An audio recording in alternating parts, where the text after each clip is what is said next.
हर हर महादेव।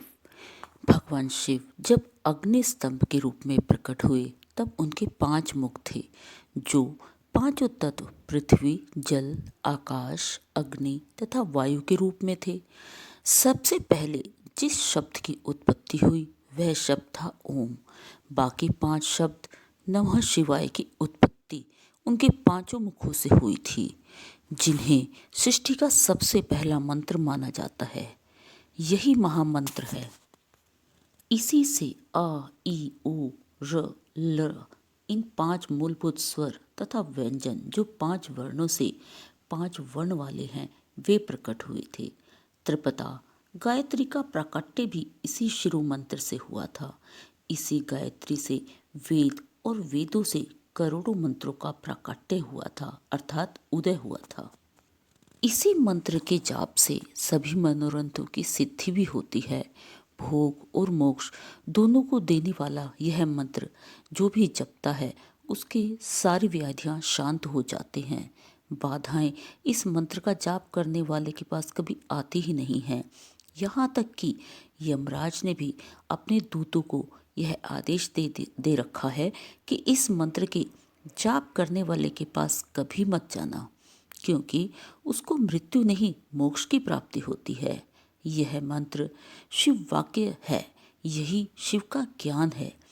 जिसके मन में यह मंत्र निरंतर रहता है वह शिव स्वरूप हो जाता है। भगवान शिव प्रत्येक मनुष्य के अंतःकरण में स्थित है, अधिष्ठान है तथा प्रकृति मनुष्य की सुव्यक्त आंतरिक अधिष्ठान है। नमः शिवाय पंचतत्वमक मंत्र है। इसे शिव पंचाक्षरी मंत्र भी कहते हैं। इस पंचाक्षरी मंत्र के जप से ही मनुष्य संपूर्ण सिद्धियों को प्राप्त कर सकता है। इस मंत्र के आदि में ओम लगाकर ही सदा इसके जप करने चाहिए। भगवान शिव का निरंतर चिंतन करने वाले वे इस मंत्र का जाप अवश्य करें। सदा सब पर अपनी कृपा बरसाने वाले भगवान शिव का बार बार स्मरण करते हुए पूर्व की तरफ मुख कर पंचाक्षरी मंत्र का जाप करना चाहिए। भगवान शिव अपने भक्त की पूजा से प्रसन्न होते हैं, लेकिन भगवान शिव के पंचाक्षरी मंत्र का जो जप कर लेता है वह उतना ही शिव के निकट जाता है और उसका अंतकरण भी शुद्ध हो जाता है। इसके साथ साथ शिव के समीप होने के साथ साथ उसकी दरिद्रता, रोग, दुख और उसके कोई अगर शत्रु हैं, यहाँ तक कि कोई भी पीड़ा उसे सता रही है, वह सब शांत हो जाते हैं और उसे परम आनंद की प्राप्ति होती है। भगवान शिव की श्रेष्ठता, शिव का पूजन लिंग स्वरूप में ज़्यादा फलदायक माना जाता है। शिव का मूर्ति पूजन भी श्रेष्ठ है, किंतु लिंग स्वरूप पूजन ज़्यादा सर्वश्रेष्ठ माना गया है। भगवान शिव ब्रह्मा रूप होने के कारण निष्कल अर्थात निराकार कहे गए हैं। रूपमान होने के कारण सकल कहलाए, परंतु वे पर ब्रह्म परमात्मा निराकार रूप से पहले आए और समस्त देवताओं में एकमात्र में वे ही परम ब्रह्मा हैं। इसलिए केवल वे ही निराकार लिंग स्वरूप में ही पूजे जाते हैं। इस रूप में समस्त ब्रह्मांड का पूजन हो जाता है, क्योंकि वे ही समस्त जगत के मूल कारक है।